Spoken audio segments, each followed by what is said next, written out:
আবারও বাসে আগুন ও ককটেল বিস্ফোরণ। জুলাই আগস্ট হত্যাযোগ্য মামলায় শেখ হাসিনার রায়ের দিন ধার্যকে কেন্দ্র করে উত্তেজনাকর পরিস্থিতি। কার্যক্রম নিষিদ্ধ আওয়ামী লীগের ঢাকা লকডাউন কর্মসূচি ঘিরে জনমনে আতঙ্ক।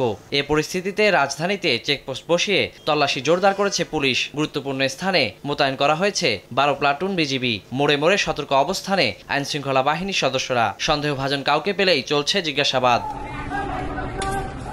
বুধবার সন্ধ্যা থেকে নাশকতা চলে বিভিন্ন জায়গায়। রাজধানীর ধোলাইপাড় ও মিরপুরে বাসে এবং তেজগাঁওয়ে ট্রেনের পরিত্যক্ত কোচে অগ্নিসংযোগ করা হয়। ককটেল বিস্ফোরণ ঘটানো হয় মিরপুর, শান্তিনগর, মৌচাক, কারওয়ান বাজার, টিএসসি সহ বেশ কিছু এলাকায়। ছাত্র জনতা তাদের এই অগ্নি সন্ত্রাসের বিরুদ্ধে সজাগ থাকছি, সজাগ আছি, সজাগ থাকবো ইনশাল্লাহ। টিএসসির মতো জায়গায় এই যে এটা আসলে খুবই নিন্দনীয় এবং এটা একটা সুস্থ তদন্ত দরকার। ছাত্রলীগ আওয়ামী লীগের যেই আছেন প্লিজ একটু আসেন ঢাবিতে, তো একটু দেখে যান। আপনাদের জন্য আমরা অনেক কিছু নিয়ে অপেক্ষা করতেছি।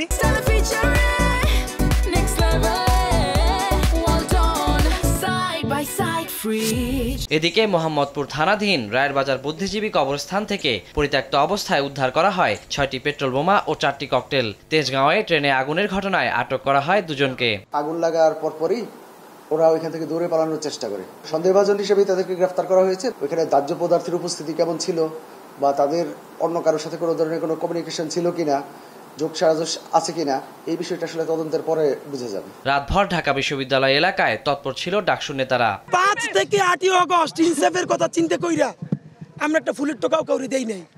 যেহেতু দিল্লিতে বসে এখন কুকপাক শুরু হয়েছে বিচারের আগে, সুতরাং আমরা কাজা কাফারা সহ এবার আদায় করতে চাই। লীগের যে হুমবিতম্বি আপনারা দেখতে পাচ্ছেন, এগুলো ফাঁকা আওয়াজ মাত্র, এর বাইরে আর কিছুই না। অনলাইনে বট পেজ এর মাধ্যমে একটা আতঙ্ক তৈরির সৃষ্টির চেষ্টা চালাচ্ছে, কিন্তু দেশের জনগণ মোটেও বিচলিত নয়। জুলাই বিপ্লবের পরে এই খুনি হাসিনা এবং তার দোষদেরকে যদি, যারা গুপ্ত অবস্থায় আছে, এগুলোকে যদি নির্মূল করা হইতো, তাদেরকে যদি বিচার আওতায় নিয়ে আসা যাইতো, তাহলে আজকে কিন্তু এই ফেসিস্টরা তারা এই দুঃসাহস দেখাতে পারতো না। এদিকে ফেনী ও টাঙ্গাইলে 2টি বাসে অগ্নিসংযোগের ঘটনা ঘটে। সারা দেশে চেকপোস্ট বসিয়ে তল্লাশি চালানোর পাশাপাশি নিরাপত্তা জোরদার করেছে আইনশৃঙ্খলা রক্ষা বাহিনী। ওয়ালিউল সাকিব, সময় সংবাদ, ঢাকা।